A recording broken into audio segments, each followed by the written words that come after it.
Hello everyone! The second week of Genshin's 4.7 beta has begun and Clorinde has already received some pretty nice buffs to her kit. Typically these second week betas don't contain drastic changes to characters' overall kits, only wording or number changes to ability multipliers, and this is exactly what happened this week for Clorinde. Although these updates don't sound extremely important, they actually improve her overall strength quite significantly. So let's cover what changed about Clorinde and what it means for her overall strength as a character. And for those of you wondering about Sigewinne and Sethos, they unfortunately didn't receive any changes this week, so you'll have to wait another week for any potential buffs, or nerfs if they decide to. First of all, Clorinde's skill received multiplier changes. The damage of her enhanced normals when she attacks with less than 100% bond of life were increased from 66.1% to 76.7% at talent level 10. Also, the damage of her level 3 lunge attack that you perform when you skill during her enhanced state was increased to 36.2% 3 times to 46.2% 3 times. These two buffed attacks are the exact two that Clorinde is spamming in her normal gameplay. Remember that Clorinde's normal rotation after activating her skill to enter her enhanced state is 3 normals under 100% bond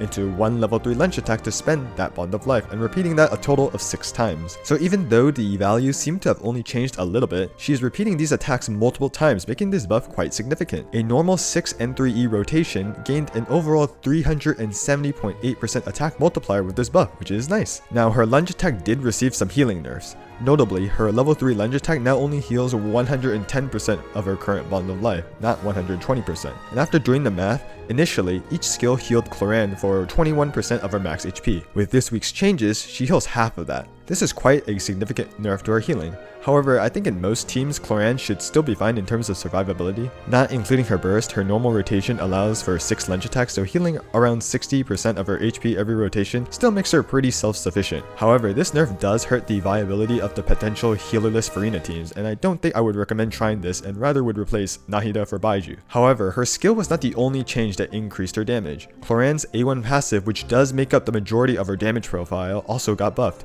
with its attack scaling and max damage buff being increased. The amount of attack you need to max out the buff hasn't changed, but the effective multiplier that it adds to each of Clorinde's hits was increased from 51% to 60%. Again, a 9% multiplier increase may not be much, but remember, this 9% multiplier is added to each hit that Clorinde does, and she performs a lot of attacks. Just a normal burst and 6 N3E rotation has 41 hits, so 41 hits times 9% for each hit equals an additional 369% attack multiplier over the previous A1 version, so another solid damage buff for Clorinde. Aside from her base kit, some constellations were also changed. The proc rate of her C1 coordinated attacks were increased from 1 second to 1.2 seconds. Overall, I believe this is one less coordinated attack proc. Slight nerf, but overall C1 is still a very strong constellation. And her C2 was just a buff from her original A1 passive, so since they buffed the base version of her A1, it only made sense for Hoyo to buff the C2 version. Again, I want to emphasize that this passive is extremely pivotal to Clorinde's damage, so buffing this is very significant. Another classic strong C2 with a huge damage increase that Hoyo wants to bait you with.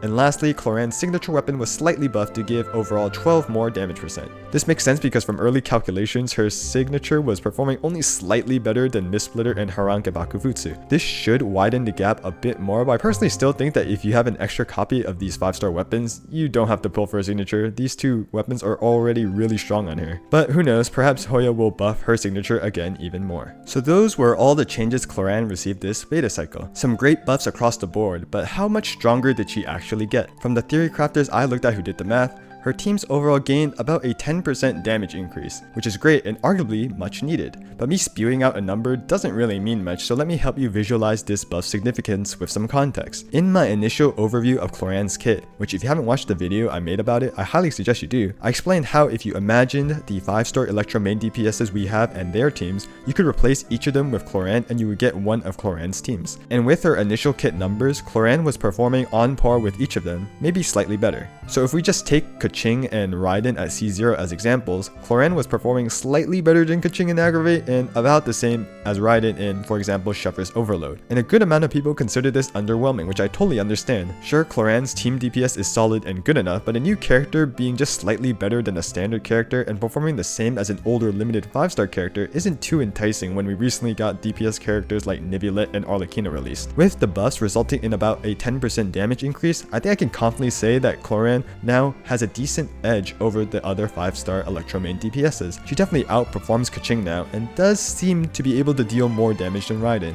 Now, I don't think this means that Clorinde invalidates Raiden, as Raiden brings a lot more comfort from her energy restoration and her inability to get interrupted while she is in her burst mode, while several of Clorinde's best teams don't have resistance to interruption. Nevertheless, these Clorinde buffs definitely push her towards being a proper 5-star Fontaine DPS, where they all generally have a lower floor and just deal more damage. Now, is Clorinde Neuvillette and Arlecchino level?